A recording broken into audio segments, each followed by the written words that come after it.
Hi guys, and welcome back to World of Tanks and the start of a brand new series. Yes, it's my subscriber series, although that title may change. So to start us off, it's Super Saiyaman 12 and he's in the M103, which I don't have yet, and this is a tier 10 match on Cliff. And thank you to everybody that sent the replays in. The details were on, I think it was Random Destruction 69 fun mode. Anyway, so yeah, if you do want to send one in, have a look at that one and it'll let you know how. The address is in the description to all the videos. The title may change, like I say. I just had a complete and utter creative block, so that's why it's subscriber series. But anyway, here we go. So M103, tier 9 American Heavy, not got it yet. Quite looking forward to getting it. Sorry. And yeah, in a tier 10 match, he's come down to sort of TD Alley and working on this Tiger, and I bet that Tiger is, well, that Tiger 2 is absolutely regretting poking his head out from behind that building, and probably, yeah, his thoughts were going something along the lines of shit, shit, shit, shit, shit, as soon as his tracks got blown off. But that's, well, is that the first guy down? Yeah, I think it is. On the enemy team. I can't quite tell at the top. I'm sure it is. Now, something that I will ask of you as well, if you are going to send me replays, do bear in mind I am colourblind, pretty bad, red-green deficiency. So if you can play it with colourblind mode on, if you're ever planning on sending me any replays, that would be hugely appreciated. This one is post-update. I think the other two might be pre-update, and it is a bit of a longer one, this one, and if you don't see your video in this episode, don't worry, it doesn't mean I'm not going to use it, it just means that it's not in this episode. There were some very good matches sent to me, so it was quite hard to choose, and this one is a bit longer, basically because it's the first one really, so I thought I'd make it a little bit longer, but it's only 3 replays. So it's looking pretty favourable in Super Saiyaman's team's sort of direction. Although they are 1 tank down at the moment, that T54 lightweight is, yeah, he's screwed. It was a pretty risky manoeuvre chasing that light tank down there towards the enemy spawn. Or, well, the friendly spawn in this case. Now, where he's managed to position himself, he's got very good shots at that Waffenträger E100, but he's mostly ignoring Super Saiyaman, and that's a brave IS-3. Well, brave is one word for it. Yeah, we'll stick with brave. We'll give him the benefit of the doubt. That's a brave IS-3. Not what I would have done. He kind of came blazing out of there as though, well, as though his arse was on fire. And yeah, I think he's probably regretting it about now. The enemy M13 took a massive hit there, but Super Saiyaman, he's keeping an eye on this IS-3. Now he's going for the M103's weak spot, and he hits it, gives it a good hit, and that's made him back off. And the IS-3 just keeps coming out for punishment. And yeah, that was the right way to sort of have an IS-3 face on, obviously because of the pike nose. However, doing it in front of a tier 9 heavy, and well, I'd say that's probably going to be a high tier TD, and heavy behind him is not the best of ideas. But it was brave. We'll just say it was brave and leave it at that. Anyway, TD Alley seems to be pretty cleared now, and it's now the other way round. It's now a 1 tank lead in Super Saiyaman's team's favour. And there goes the enemy M103.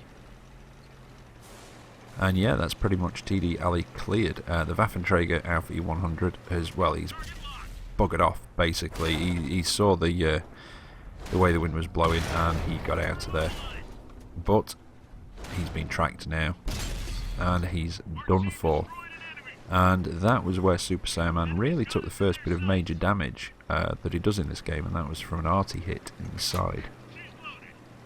And so he's backing off, and Now that that area is sort of clear down here, the other tanks seem to be sort of getting mopped up. He's basically doing what I probably would have done in that situation if Artie just gave me a big hit in the side and I was cleared to do so. I would go and find Artie and get my revenge. Unfortunately, the shot that he fires on the move does miss, so he weaves in and out of the houses, basically to prevent Artie from getting a clear shot at him. Gets a bit of a low roll there, 374, and I must admit I thought this was a bit risky. Whether Artie had just fired, I'm not entirely sure, but he was spotted there, so yeah, that was a bit of a risk, but it paid off. And there's only one tank left on the enemy team now, medium, and I didn't quite see what it was then.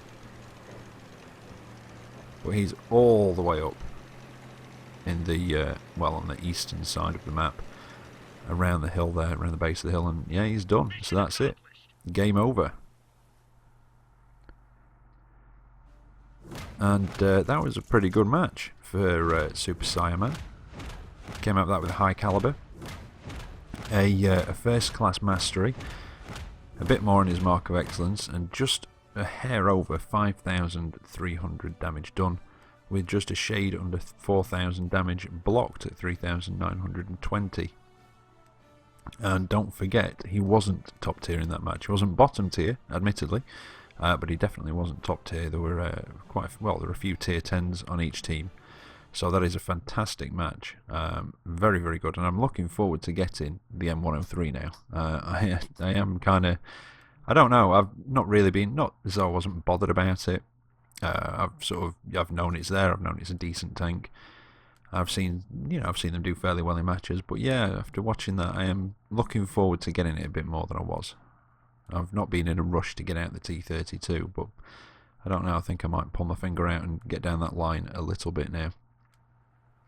Anyway, second match for you. This is Stefan W667, and he's in the Nasshorn. It's a tier 6 match on Severogorsk, and this one is pre-update. As you can see there, there's no detectability ring on the map, no view range. Now, he's going to do what I would say is a fairly aggressive move in the Nasshorn, fairly early on, and push right over to that northwestern corner. And don't forget, I mean, the Nasshorn, for those who are not familiar with it, it's tier 6 German tank destroyer. It has virtually no armour to speak of, but it does have a very good gun. It has the long 88 down at tier 6 with quite a decent rate of fire on it as well. But like I say, it's got no armour, so you would have to play it, more in the traditional tank destroyer role. It is a very much a glass cannon, and this is quite an aggressive move. Like I say, it does seem quite aggressive in this. It's quite far forward, but it works for him. So fair play, definitely. Now, it's just a case of waiting for anything to come out of there, and while we are just waiting for Stefan to see his first victim, they've just announced a new update which will be coming soon. I'll do a bit more details possibly over the weekend, but you can go and look at it on the console website for now. We're getting a new map, which is it looks like American suburbia from the 50s. It looks quite cool actually, so I'm looking forward to that. And something which a lot of you will be very excited about as soon as I say it: horizontal stabilization. And for those of you that aren't getting excited right now and are wondering what the hell are you on about, well, basically what that means is that when you're looking through your gun like this and you turn your hull, your turret won't turn with it. It will, well, if your turret traverse is faster than your hull, it will stay pointed in the direction that you're looking. Whereas up to now, if you're looking through your gun, you move your hull, your turret goes with it. Obviously, if it's not, etc., if it's not fast enough, it will move a little bit. And oh, there we go. Stefan just took his first tank down. Got the ELC that was racing towards him. Now, he's repositioning himself. Now, it looks like actually what I thought was quite an aggressive. I mean, it's a fairly aggressive position to be in the Nasshorn. I'll still say that. And I'm not criticising him at all. You know, it works for him. Fair play. I probably wouldn't have done it, but then again, I'm not as comfortable in the Nasshorn. So, you know, it's swings and roundabouts. But looking at where he is, there's actually foliage in between where he is and the corner where they come out. So they could be spotted. And yeah, they won't spot him because of those treetops there, you see. That's another tank down. And it's looking a bit iffy. If you look at the scores at the top of the screen, it's 7-9 in the enemy team's favour. And yeah, Stefan had noticed the medium tank going towards the cap over there. He saw him turn his tank and just sort of keep an eye out. And yeah, it's definitely not looking good at the minute. It's now 7-12. And that's in the enemy team's favour, 7-13. Yeah, this is really not looking good. So we've got Stefan and a light tank against 7 enemy tanks now. It was 8 for a second there. But it's against 7, and they are being capped. There's just over a minute left. And oh, that was very close from RT. That could have been the end right there and then. RT hits you in one of these things, you're going to have to be very, very lucky not to get penned and hit with full damage. Now, there's just under a minute left on the cap. He's not gone back yet. It's not a fast machine, this, but he's not too far away. And I think he's just making sure that nothing's going to come out of there behind him. Which is, you know, it's a smart move. Obviously, if you're going back to reset cap, you don't want anything coming sneaking up behind you without you knowing about it, really. Well, you don't want anything sneaking up on you whether you know about it or not, but, you know, it's always better to know about it. So, he's making his way back towards cap, and he's taking the route right up against the edge of that hill at the edge of the map, where the foliage is, where some of the trees have been knocked down. It's created a bit of cover. Now he's being seen, but the Boilermaker's done. There's a T-34-85 over there. It's now down to 5 against 2. And well, the Heavy's taken a bit of damage. I think he damaged himself there a little bit as well. And they still need to reset the cap. That Heavy is going for the light tank. He looks like he wants to take him out. He's on very low health though, that Heavy. Oh, Stefan's just taken a hit from something. Got spotted, took a hit, managed to take out the Heavy, took another hit though, and it was a close call from Artie as well, as you heard there. And I'm guessing it was that T-34-85 that hit him, and that's left him on very low health. And Artie, again, narrow miss. That Artie must be cursing by now. That's, what, 3-4 shots is put Stefan's way. And the best he's got is just clipping him. Now, there's the Hetzer. There's still Artie, so he's going to be a problem.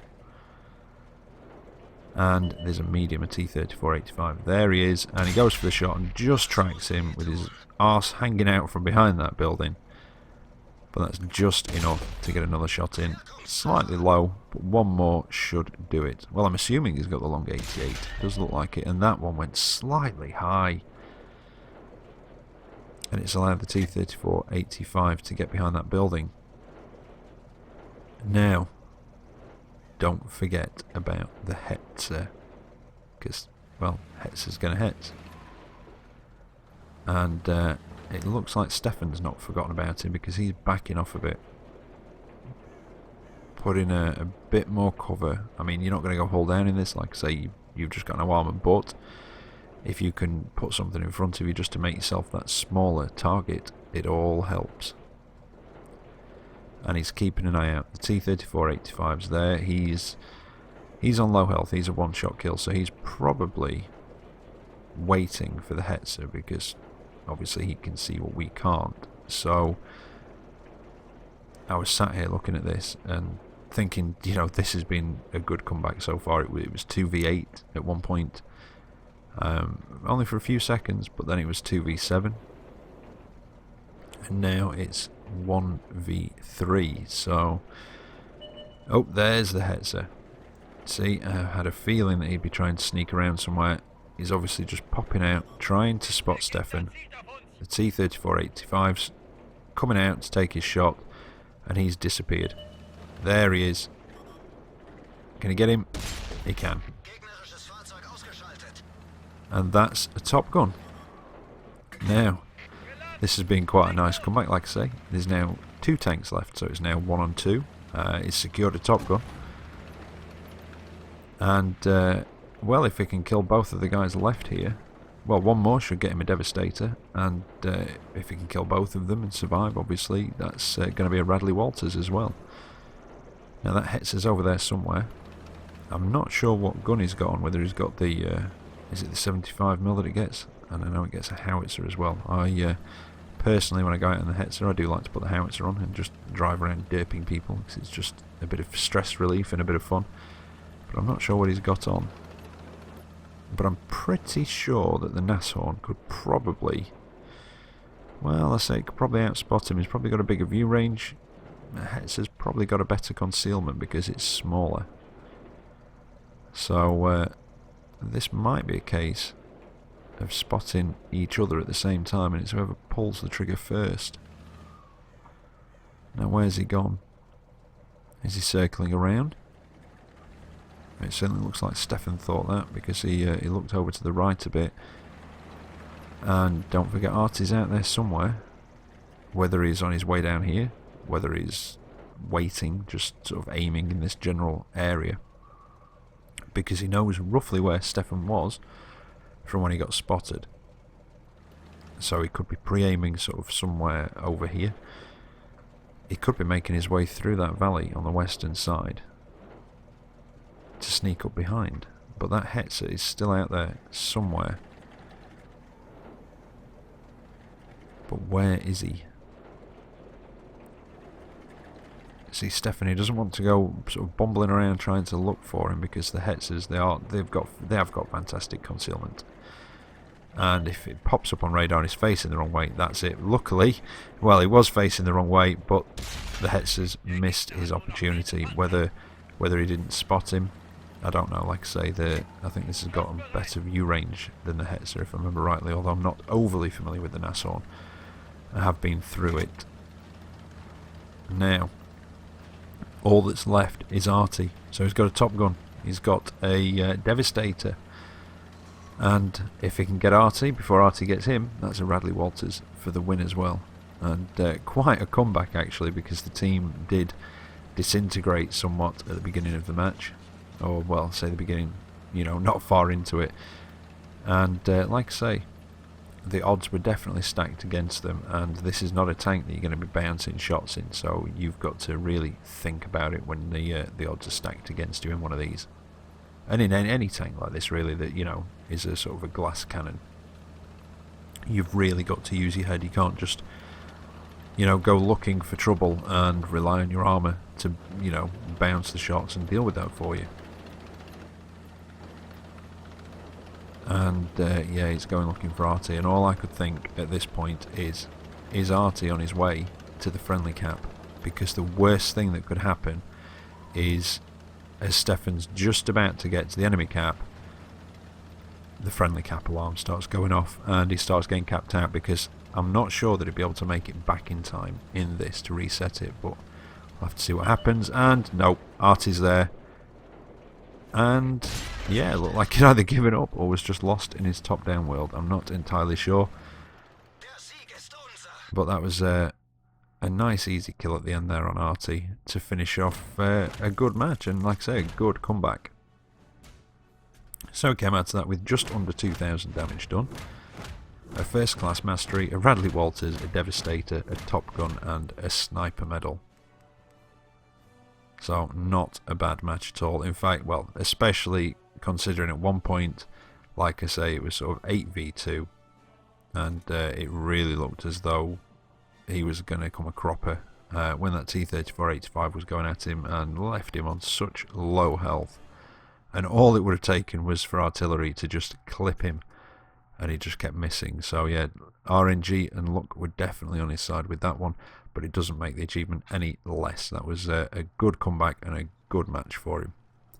And here we are for the last one. And yes, you can all have a laugh at me now. It's Bojack and HT Kale, and this is a platoon of 2 T57 Heavies.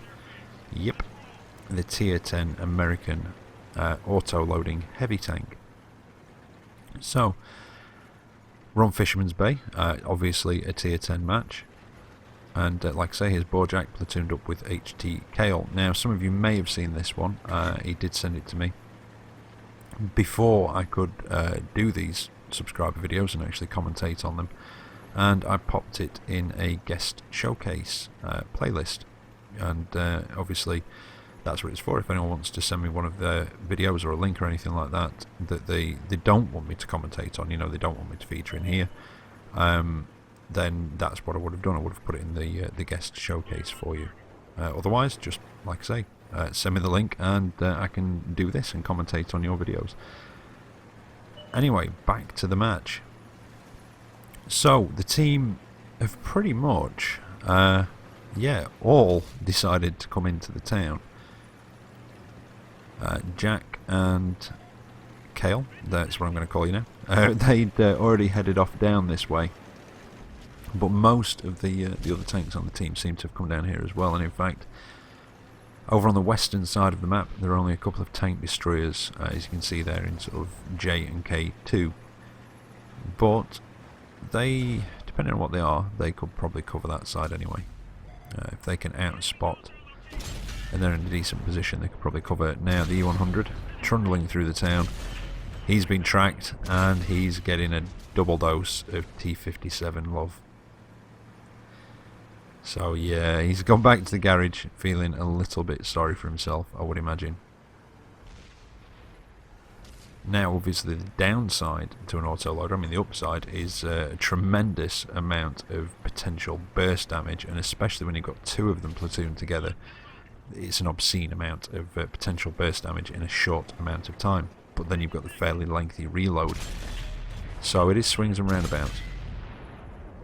Now Jack's seen this E75, he's managed to land a couple of hits, but a couple of them bounced as well. But the yeah, it didn't take long, it looked like that. Was that the E75 that got taken out, or was that something else? No, it wasn't the E75, I think it was something else. Now, something I've also found with auto, I do like the auto loaders, but it can sometimes be so hard to get all the actual rounds to hit the target and penetrate. There's always one rogue that just flies off wherever it wants. But he's got the front of this E7, I think it's the front of the E75, he's going for the lower plate, and one of them bounced, but that was a snapshot as he came around the corner, but the other three that he aimed went straight through that lower plate. And that E75 is, well, I was going to say he's probably feeling a little bit delicate now, but he's just been taken out by the T110E5, so probably a little bit more than delicate. Now Jack's looking for his next victim, and there's a Death Star up there in between those buildings. He looks like he's been aiming in on something. They do have a very long aim time, and that's what I mean. A couple of them went straight on target, straight in, and the other two just went to the edges of the circle and sort of hit the buildings.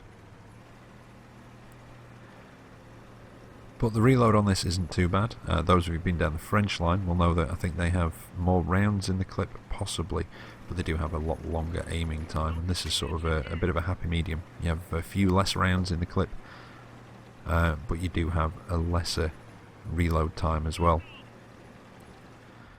Now the two tank destroyers that were over on the western side in that southwestern corner, they have been killed, and unfortunately the enemy team have managed to sweep right round towards Jack's cap, and he's moving his way up the up towards the sort of top of the hill for the village in the middle.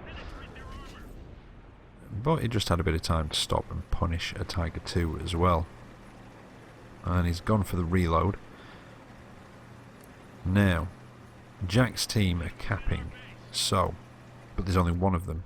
The enemy team have got two choices. They can either all pile into the friendly cap and try and outcap, or they can come and try and reset. And it looks like, well, it looked like they were going to try and cap actually, but then I think they've changed it. Now, Jack's taken a couple of hits from a waffle dragon there, which as we know is another auto-loader. Oh, that was a lovely shot on the Sperrpanzer there. Managed to hit it, set it on fire, and it just went up in smoke as another shell went in there and finished him off. And he's got a couple of rounds left.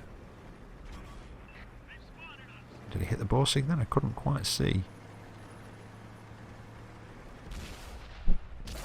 Oh, the Borsig put one at Jack, but I think he bounced.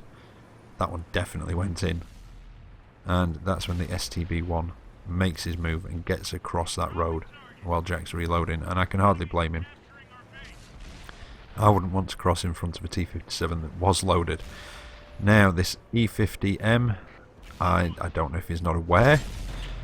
He certainly will be aware in a minute, as he gets, yep, a good dose of T57 love into his backside. That's enough to make anybody a little bit salty, isn't it? Oh, now the Batchat artillery just manages to get one, and unfortunately Jack's not loaded at that point when he had a good shot of the Batchat, and the Batchat's now got out of there. And he's had to move on to his heat rounds, his premium ammunition, because he's actually run down to only one of the standard rounds left. And he's managing to get a good couple of hits on the E50, and that's him back to the garage, and he hits for the reload again. But he's getting very dangerously low on ammunition. But there's only 3 tanks left. It looked like the Waffle Dragon, the Batchat artillery, and I didn't quite see what the medium was.